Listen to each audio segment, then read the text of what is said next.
Welcome to the Humans Over Numbers podcast, the show that's willing to stand on its head to see the workplace from a new perspective. This podcast is brought to you by Milestones, the makers of Small Wonders, Beyond This Day, and other keepsake gifts for your employees. They try to recognize major life events that are outside of work. You can always request a sample for you and your team to review at milestonescompany.com and just see the quality and impact they can make for yourself. I'm Felix Dusablon, hungry bookworm and aspiring polymath. I'm Brooke Albert, new mommy and self-proclaimed nerd.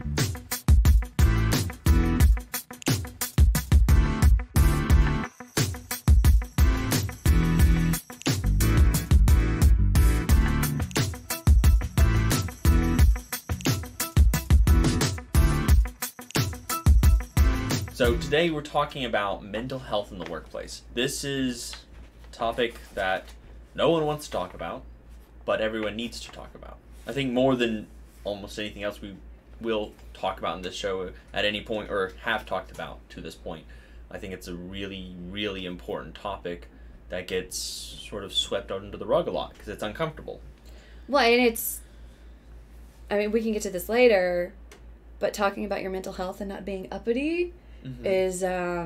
Yeah, there's so many reasons why. Actually, there's a stigma for it, right? There's a lot of stigma for it and a lot of taboo around it. Right off the bat, just showing you how relevant or prevalent this is, rather. Prevalent. We've got some numbers on it. We have apparently 18.3% of the United States population of adults have some mental illness. They reported some mental illness. That's almost 1 in 5 people, right? 1 in 5. That's significant.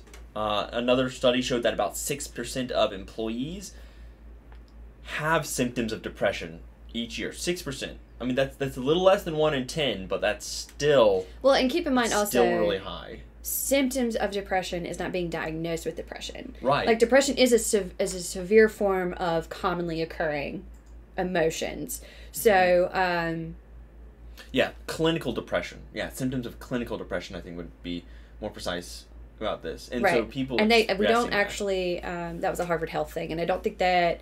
We didn't write it down to know if they do say clinical depression or just colloquial depression. Mm-hmm. You know? Yeah, so these stats are being pulled from the U.S. National Comorbidity. I don't know what that word means. Survey, Harvard Health, and then there's some other stuff was come from a WHO questionnaire, World Health Organization. Everyone knows what that is now. It used to be no one knew what that was. Everyone's like, the WHO? You mean the band? I knew it was. But yeah, I don't think I knew it was. Science, background in science, you know who the WHO is. But it shows that the productivity is actually significantly lost. We lose to depression an equivalent of 27 work hours per year. Work days. Oh, I was like, that's really low. Which, keep in mind, this is the World Health Organization, right? So this includes places that have super friendly employee policies, right, like the Norway. UK or Norway or France, where you Everyone do get... loves to live there. You can do 27 days of lost productivity and not lose your job. Yeah, but even 27 days of lost productivity is really significant. That's almost a month. That's almost a month out of the year of effectiveness that's lost because of mental health issues.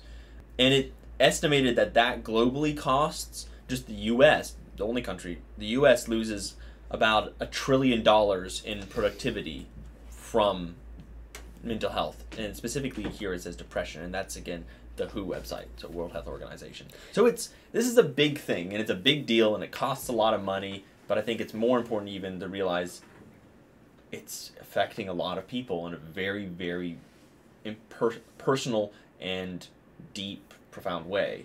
Well, and it's such a weird thing to talk about. We had discussed this sort of in that professionalism conversation we did the very first time, where when you go to work, people don't want to know how you are.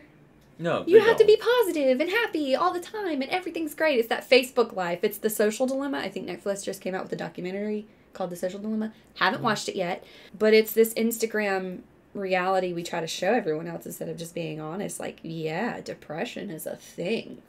Burnout is a thing. Well, I don't know how other countries it is as much.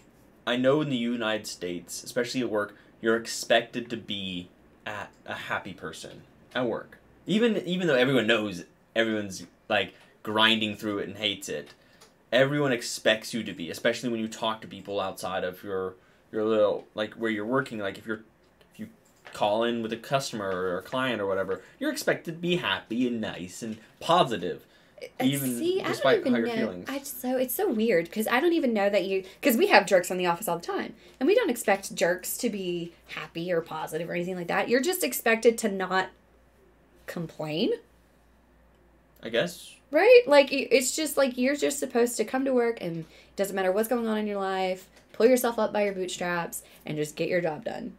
And if you're in your hole and you don't talk to anybody about it, not a problem. You know what I mean? You do you. Mm-hmm. It's when you try to be honest with your coworkers or your manager, and you're like, hey, I need a mental health day. This is going on. I'm having a real hard time working with it. That a lot of people will run into some, the face. Okay, that's where we... So, why is this uncomfortable? Why do we see the word you used earlier, stigma? Why do we see that stigma? Why is this topic taboo? We started off there, but, like, why is this happening? Why, like, if we can maybe figure that out, maybe we can figure out ways to get around it. I almost don't even know if it's, like, a self-imposed thing. I think it is. I think it's definitely...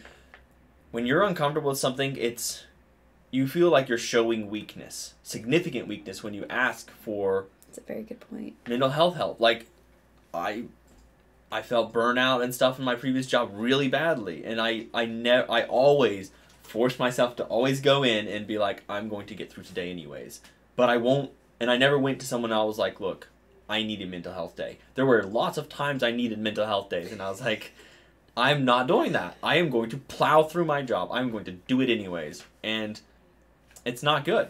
Like, I feel like I couldn't go forward, and I think it's more me not wanting to do it. And I think that might be where the taboo is. It might not be so much the manager, perception. It's not perceptions of others of you. It's how you think other people will look at you. Yeah, I think that's exactly it. I think those two are intrinsically combined, and that's so we can't do that. But it's not. I think we don't expect the manager to be like, okay, are you really depressed? Do you really need to take the day off? Well, I think people are afraid of, it's not reciprocation. What is that word? Where you do something... Repercussions? Repercussions. Like, they're going to be punished for it. Yeah, like, well, that's what we feel like. You feel like if you go there, you're like, look, I'm depressed. They're going to be like, oh, no, not a productive person. Yeah, like, we can't fire them on it immediately, but we can't, like... You can if you're in an at-will state. They can, you will be perceived as considerably less valuable maybe for the rest of your term as employment, but definitely for a certain amount of time. And I think we don't want to be less valuable. You're like, if I go to my manager and I say, I am having burnout, I have too much on my plate, I can't do this all, can we move some of it around? Maybe there's an understanding that you think it's going to be a permanent thing, and they're never going to ask you to take on something else. Yeah.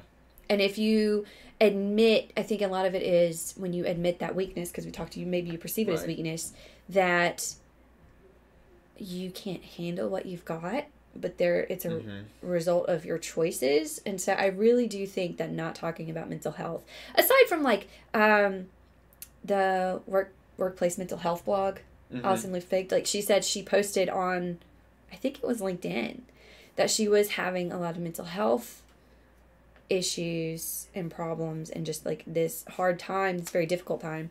And someone asked her, it's no wonder you're not getting a job. And they basically used the phrasing that she was mentally retarded and telling people about it. And that's why she can't find a job. Just because she said, like, look, I'm having a really mentally tough time. Wow. That kind of so thing. Maybe it's a twofold. We don't want to be perceived as less valuable, and it's not necessarily that's without cause, because there are lots of people who will be like, meh, like enough people had tried to maybe do it at some point and gotten treated really badly for it that other people saw that behavior. It's sort of like the monkey and the water hose and the banana. Yeah. The right? monkey, yeah. So they put the bananas on top of the ladder.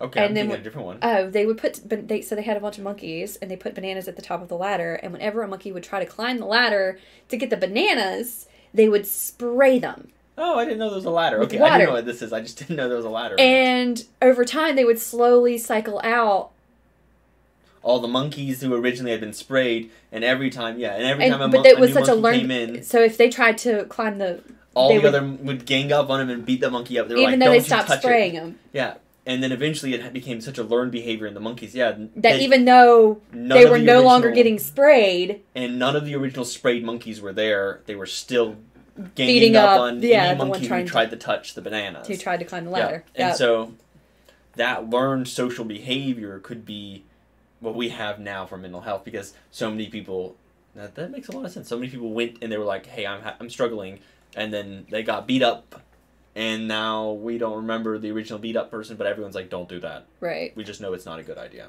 Yeah. Well, and we know, so, I mean, that's kind of like maybe why we don't talk about mental health, but how does work and mental health, because we have to guard our mental health while we're at work, right? It's not just a home thing that you deal with. It comes to work with you. Yeah. I mean, you come to work with you. You bring your whole self to work. Yeah. I'm not leaving a part of me behind when I come home. I mean, I leave a huge part of me at home. But okay.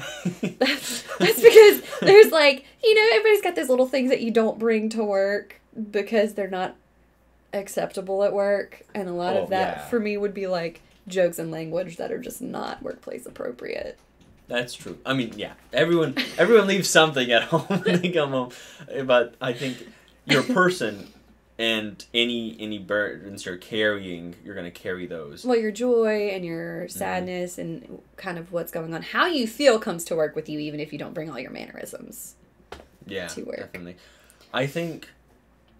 So I pulled this poem, and I think it shows something really important about mental health. It's like I'm segueing a little bit here, about like why we need to address it, either as a companies or as individuals. Why we need to address the mental health and not just like cover it over. And this poem illustrates the idea pretty well. It's Emily Dickinson, and it's called "A Not Admitting of the Wound."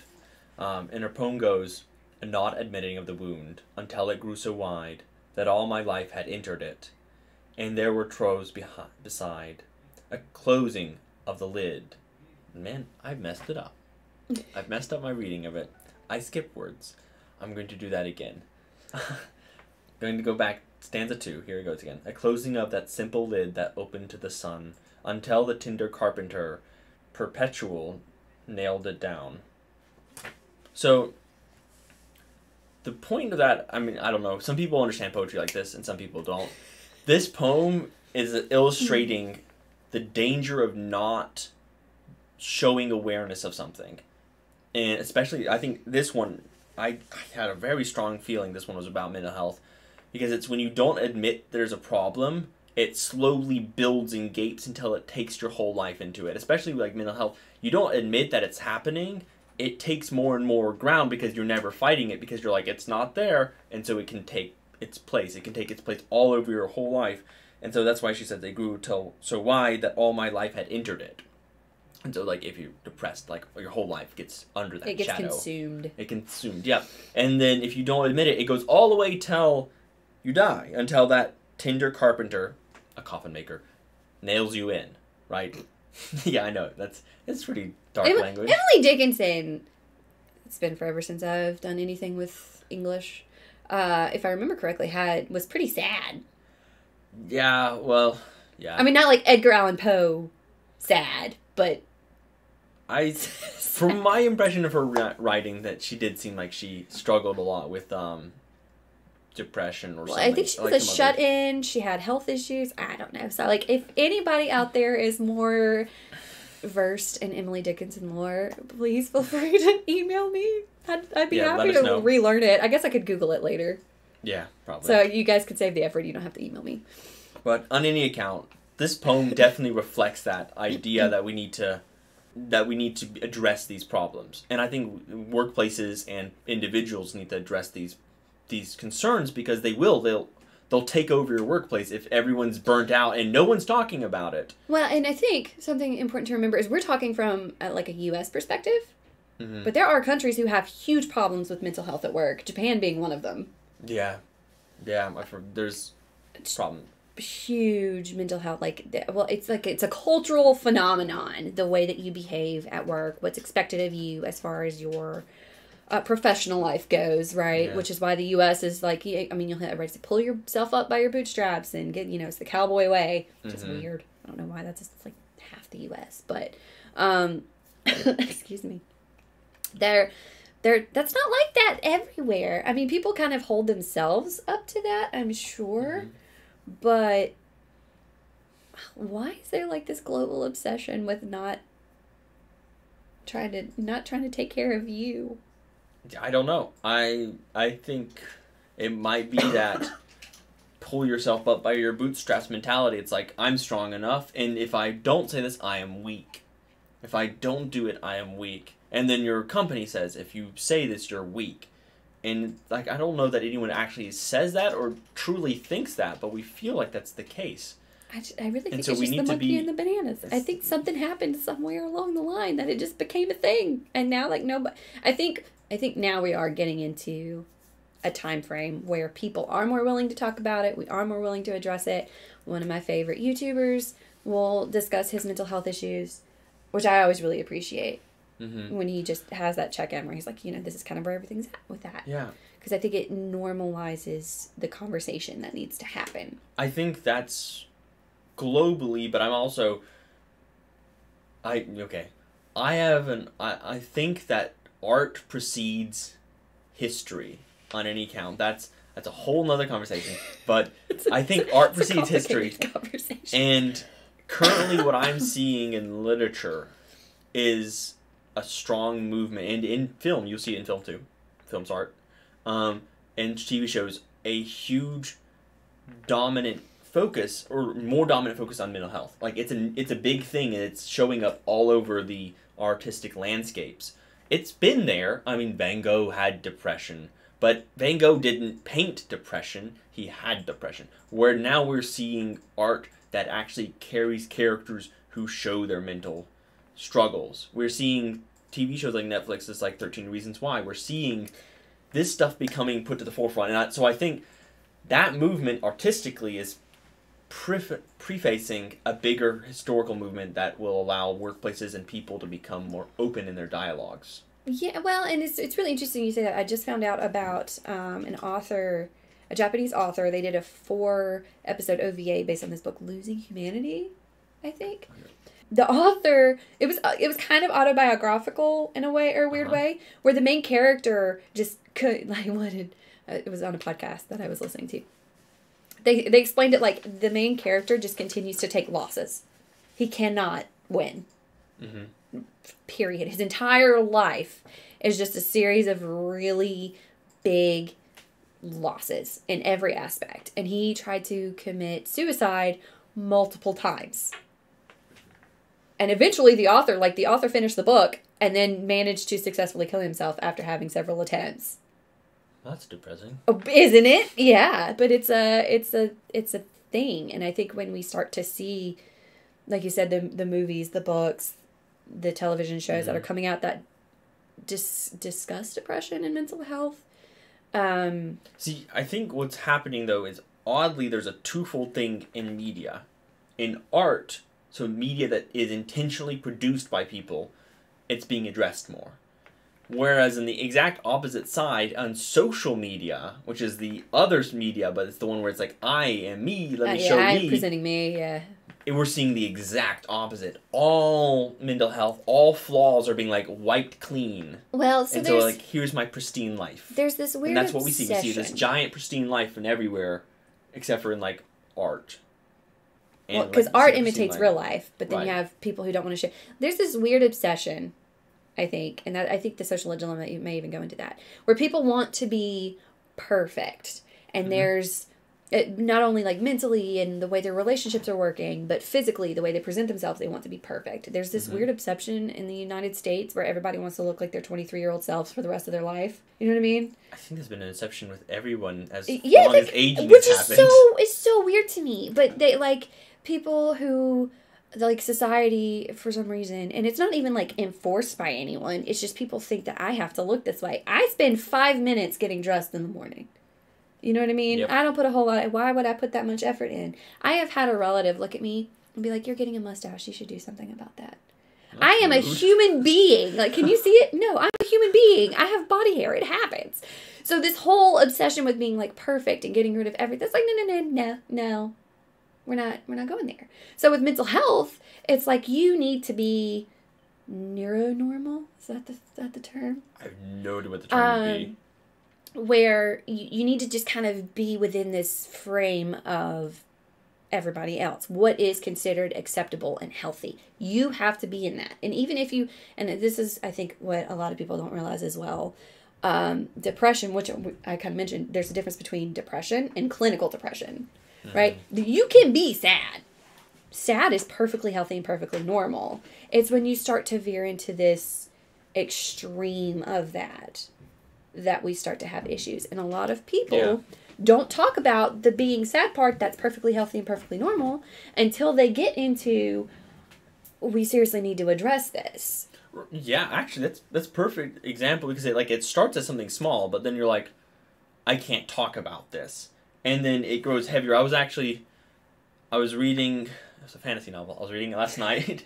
It's the second book in Name of the Wind, King Koa Chronicles. I was reading Wise Man's Fear, and he was like, there are two types of secrets. There's secrets of the mouth, which are like gossip and such. And he's like, there are secrets of the hearts, which you do not want to share. And they grow heavier and heavier until they weigh you down. And interesting. That's why I say art, I think, prefaces historical movements, and this is part of the current contemporary art is these fantasy novels and stuff. And I was reading this, and the character eventually couldn't even express it. It started as something pretty big, but even if it started something as small, and it was like a secret of the heart, he wouldn't want him to express it, and so it just grew, and it grew, and it grew. And that's what happens, when you're like, oh, I have sadness, but the world can't see sadness. The world doesn't like sadness, so I'm going to lock that up. I'm never going to talk about it. Lock and key that thing. It gets heavier. It's not like happiness. I don't know why you would ever lock and key happiness, but I don't think you would be like, oh, there's too much happiness, it needs to burst out. But it does that with sadness. It starts weighing more and more, and the more you ignore it, the more you not admit of the wound, it just grows. Well, there's a weird phenomenon too of competitiveness, and I am guilty of this. If I experience something sad, like I had a miscarriage, right? The grieving process for me has always been difficult. But when I go through something like that, I think of all the other people on the planet who experienced something so much more traumatic and such I could not even fathom. And they're okay. They're doing all right. I mean, they're not picture perfect Instagram, but they're making it. So I should be able to do that too. Right. And so then I'm like, if they can go through that, then I can get through this and everything will be great. And so I try, instead of to just experience what I'm going through, I make it worse because I end up shoving it down. Yeah. That kind of thing and then happens. you add to the problem. You're like, everything's hunky-dory, and then everyone's like... And then someone else is like, man, this sucks, and I can't talk about it because everyone else is fine. And you're like, I'm struggling. And then they're like, I'm struggling. But no one knows that. And you're like, I'm perfect. And they're like, I'm perfect too. And it's not good. There needs to be an open conversation, but no one wants to start that conversation. And I think just about everyone feels it. But I guess there are a few bullies out there who no, don't be like that. And I can't believe someone said that. People saying things like that. It's why would you do that? Why? Why? Yeah, you just end up with the why. This is why we can't have nice things. Yep. So how does because we know mental health is going to impact the workplace, but how does the workplace impact our mental health? Yeah.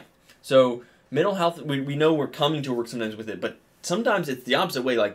Previous job, it was work that I was like, I just feel horrible. Work just makes me feel horrible. And I've talked to one of the guests in here, and they were like, work made me feel horrible. And it's that's things that we experience. And so work is sometimes the thing that makes you feel horrible. And this is actually another study, or not study, but it was an article written by the World Health Organization.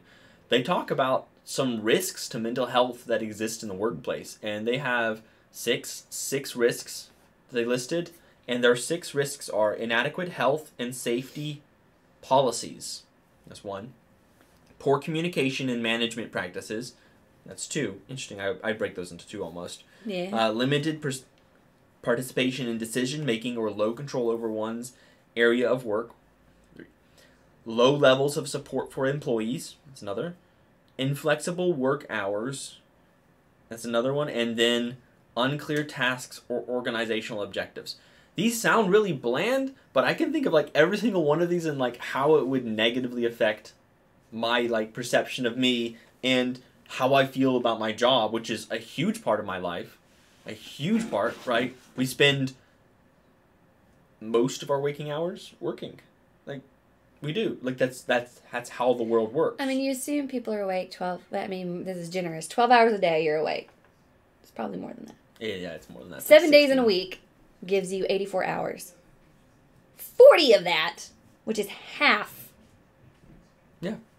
Huge part of your waking life is at work or driving to work or coming back from work, right? So a large amount of your life is work.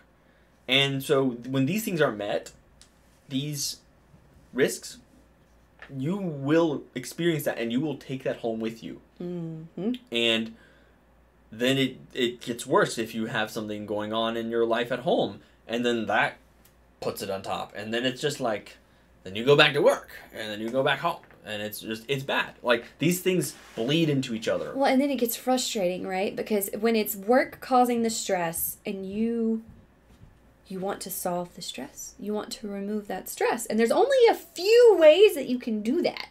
Yeah. There's not a whole, you know what I mean? It's not going to talk to someone about it, like professionally, like a therapist, mm-hmm. right?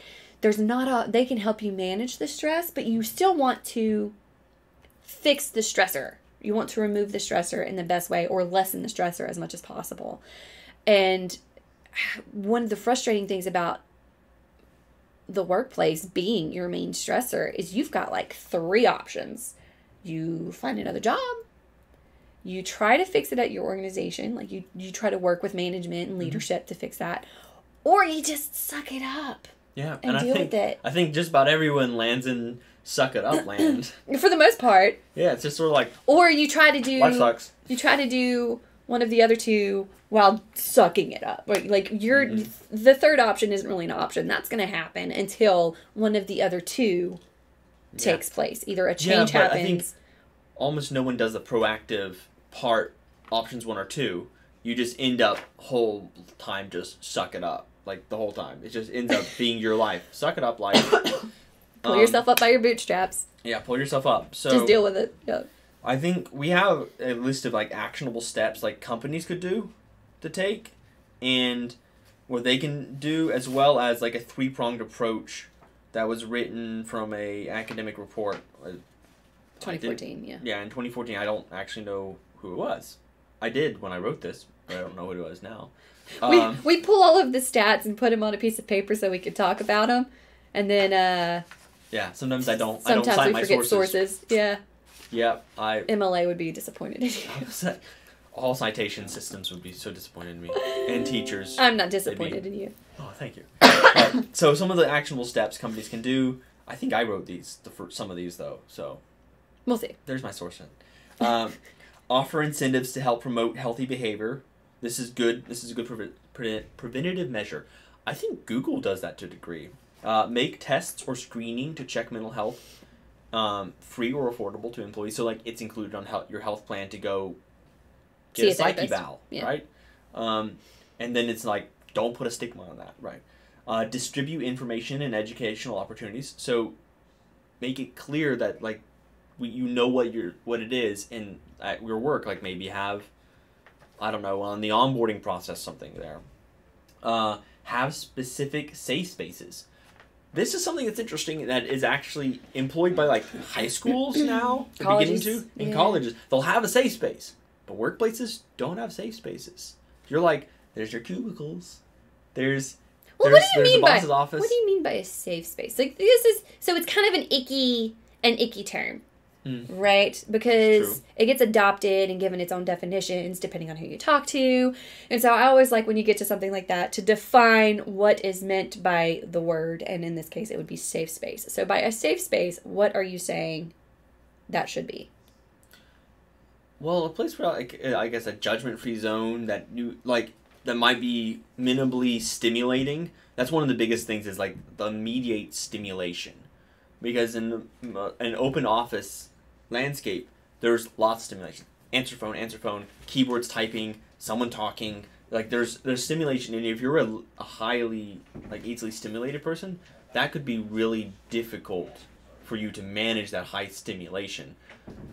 So having a low stimulation area, and obviously, people know not to stay there all the time, and if they do, then it's like, look, you probably need to go see somebody to talk about why you're not able to spend a fair amount of time, and then that leads back to make screenings and stuff a sort of covered expense or something that's expected to be a normal.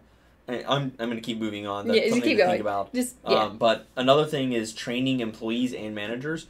In your training, be aware of mental health. And managers too. Have managers know that's something that people are struggling with, and have employees know that's something that we know people struggle with, and that they can be open about this a little bit.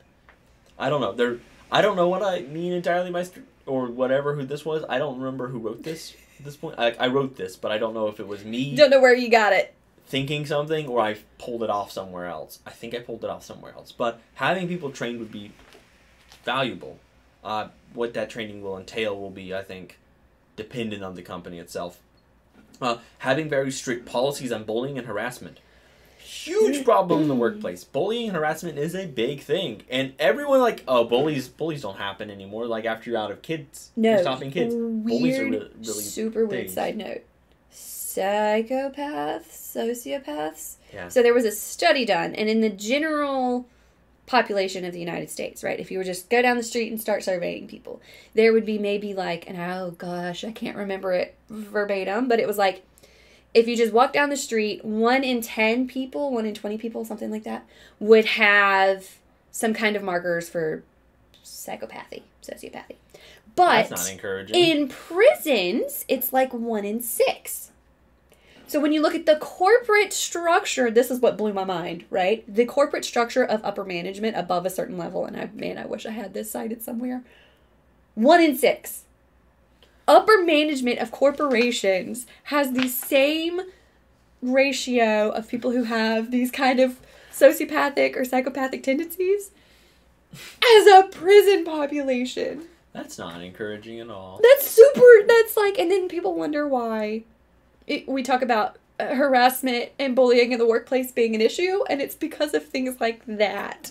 And the study went way, it was a loaded fun of goodies that I can't even remember all of them. Just why, speculation of why it happens, certain tendencies that they're referring to, what they were looking at. But man, I was just floored. That's bad. See what I mean? It's I actually have in parentheses. It's huge problem in the workplace, and it's what?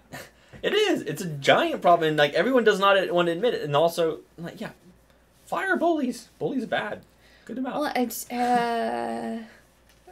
what did I read?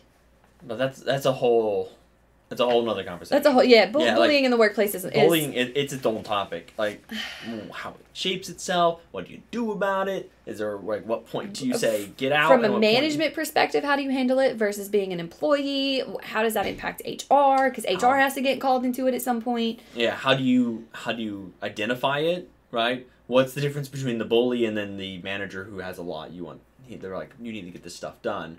And you're feeling the stress from that. Oh, at what point does it become bullying? Yeah, and what bullying is personal rather than... Oh, I would agree. Yeah.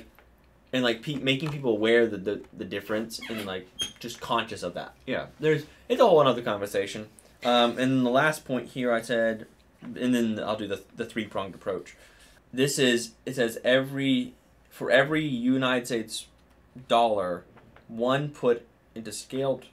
I don't understand this. So for every dollar a company puts into treatment for common mental disorders. For every dollar they try to increase spending on helping their employees for that with insurance or whatever, there's a return of $4 for improved health and productivity in their employees. And that was also from the WHO website. So this is encouraging you to invest in this, because it goes back to that $1 trillion lost that we mentioned in the very beginning. When you invest $1 per employee, there's a return on investment, an ROI of $4. That's a 400% ROI. For every dollar invested into mental health, you get back $4, because you increase the productivity that much. You decrease the number of bullies and chances of getting sued. That's what the WHO. This is a shameless plug, but that's part of putting humans over numbers. Yeah. Ha, right? Is to not only realize you are going to see a return on your investment for this, even if it's not a tangible number of $4. Investing your employees in their health and well-being at the workplace is going to be right, and that's good. That's actually that's a fantastic point. I have a lot of trouble articulating this sometimes. I've tried to write articles on this idea, but we invest money into employees. We invest the $1 to get the $4 back, but there is a reason to invest in them, just because they're people, right? They're humans. They're like you. They're like me, right? You need to understand that people are people, and that it's worth giving and investing in them, and showing them that they're people, and that you get that they're people, because that's what we are. And we're a world of people. We're social animals. Aristotle says man is a social animal. We're all people. We're all social. We interact in this social sphere, and just treating everyone like numbers, even at work. I get that you need to get profits, right? Don't ignore that, right? Don't just be I'm going to run a charity now. That's not what I'm saying. What I'm saying is there is a reason to invest in people for their own sake, separate from the money you'll get back from them. Yeah, separate from how it benefits you. There is something to be said for investing in your employees. Even if they decide to pick up and leave in 2 years, it says a lot about you and your company. And it's... Anyway.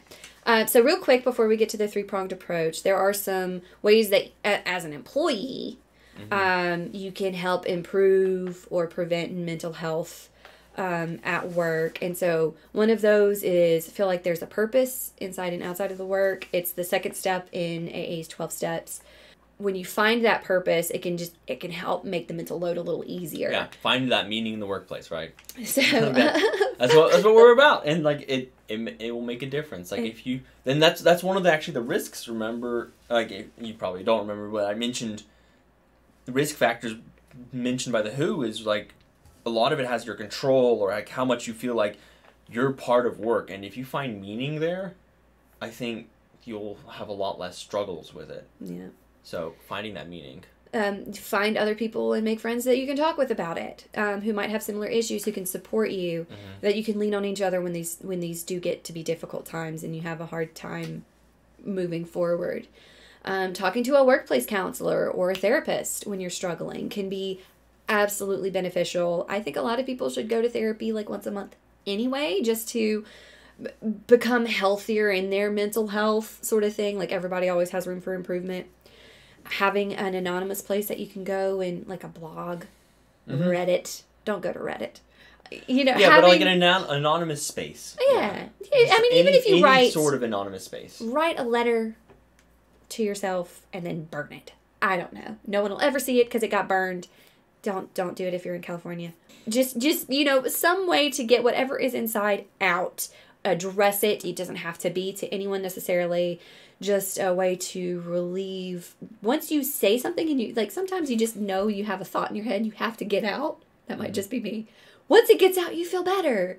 Yeah. Well, that's the whole reason people rant. Yeah, right? So have a rant in the bathroom at 6 a.m. when you're showering for work that morning about how terrible yesterday was and what you're going to do to make it better today, even if it's you just give somebody the stink eye. Don't do that.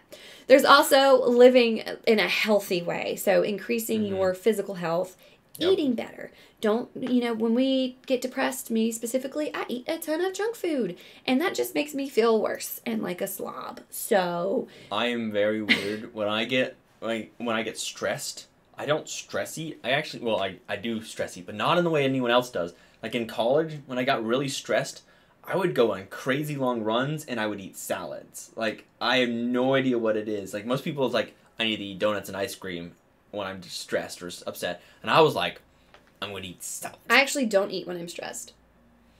Okay. I lose all appetite. When I get really sad about something, and I think it was just the trope of like heartbreak romance movies when I was younger, but I just decided sometime in high school that when I was really upset about something, it might have been college after I lost my dad, and I didn't handle that well, and I got really sick. But it just got to be, I would address it. I would wallow in self-pity for like 24 to 48 hours and just be an absolute mess in sweatpants and eating ice cream and cookies and, for breakfast, lunch, and dinner. And I would get over it. Which, I mean, that doesn't happen. That's a stupid thing to set for yourself. But it doesn't make you feel better at all eating that way. No. And there's no happiness when you sadly eat ice cream. And that's why, like, with the rant as well, it's actually been shown that ranting to someone doesn't actually make you feel better. Ranting, like, getting it out, worse. It makes it worse. You actually, because you're focusing on these negative emotions. That's why so many people encourage things like gratitude journaling. That actually is an amazingly effective tool. Like, you have to just switch your mind. Like, okay, I'm not saying if you're clinically depressed to just be happy. That's not what we're saying. Being happy. It's all it takes is doing this, follow this 3-step plan.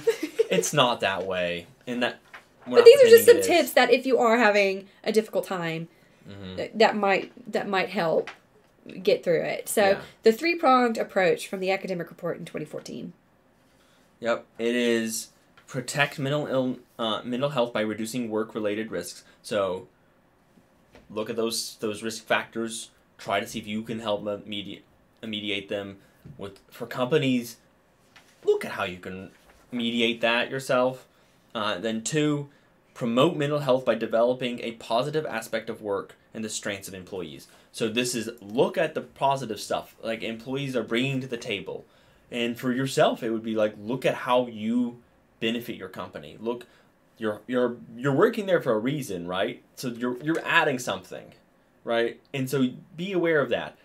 The gratitude journaling does something of that kind as well. It helps you look at the right things, the bright side.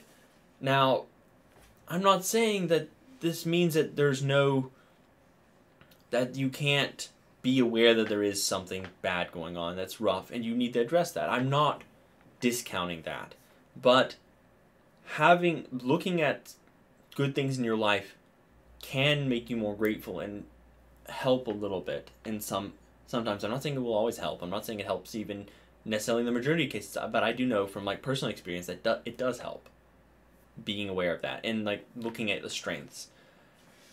And then the 3rd prong, the last part of that approach, is address mental health problems regardless of the cause. So this one was, I think, primarily aimed towards the workplace, but it still applies. It's like whether you're experiencing this because of a very legitimate problem that happened, right? Something, or like a loss. Something happened and you are experiencing that grief. Or is this because you have significant self-doubt? Are you someone who has social anxiety, right? A company should not stigmatize someone and be like, that one's okay, that they can be sad because they lost someone close to them. But you just can't get over yourself, so tough luck. It's all mental health, and it's all something that needs to be handled with care and concern and empathy. So we give lots of like approaches and things you can do, and none of it is really hard in like step 1, 2, and 3 because it's not that clean. Mental health is messy. The solutions, the thing itself, like the actual experiences of it, everything about it is messy. No one wants to talk about it. It's a mess all around.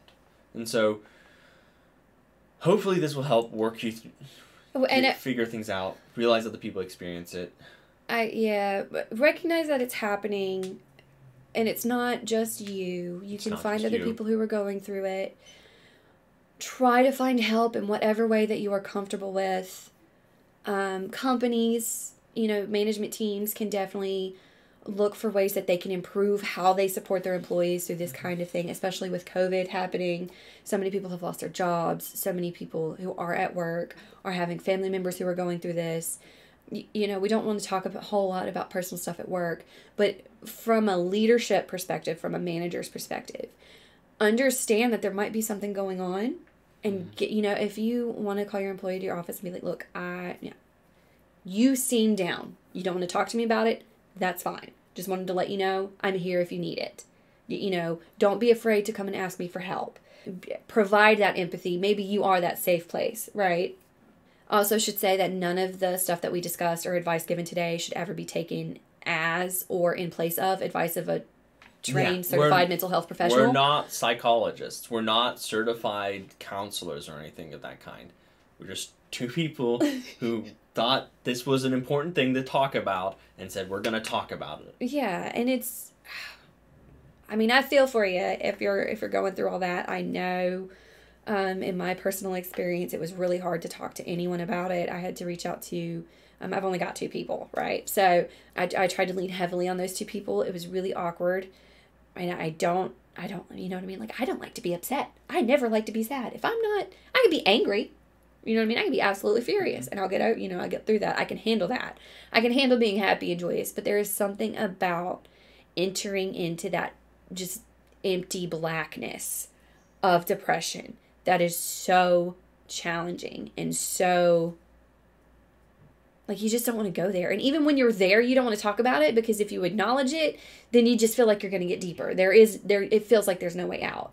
Mm-hmm. I'm lucky enough that I can occasionally get through that, but like, you guys really take care of yourself. Yeah, would be the main, like, it's hard. We all have those adult responsibilities that we have to focus on and take care of, but that would be my main, like, takeaway. Summarize this whole thing is just like, don't pull yourself up by your bootstraps. Yeah, well, that's a good place to stop. We have a quote that might help in some way, maybe you feel the similar. It's Dr. Kathleen Hall. We have overstretched our personal boundaries and forgotten that true happiness comes from living an authentic life fueled with a sense of purpose and balance. But, like, that's, I don't know. I feel like I actually have some issue with that too, but in some ways, based on what we just said, but I think what Brooke said is a good final note for this. This is a conversation that can go on for a lot longer. Yeah, it's a conversation forever. That has to happen for longer. But for our purposes and for this, we'll have to sign off here. But yeah, stay strong, and thank you for listening. We hope that you found this informative and entertaining. Always prioritize the humans over the numbers. I'm Felix. And I'm Brooke. And until next time. Thank you for listening to the Humans Over Numbers podcast, brought to you by Milestones. If you found it informative or entertaining, please like, subscribe, or leave a comment or review. I'm your host, Felix, and until next time.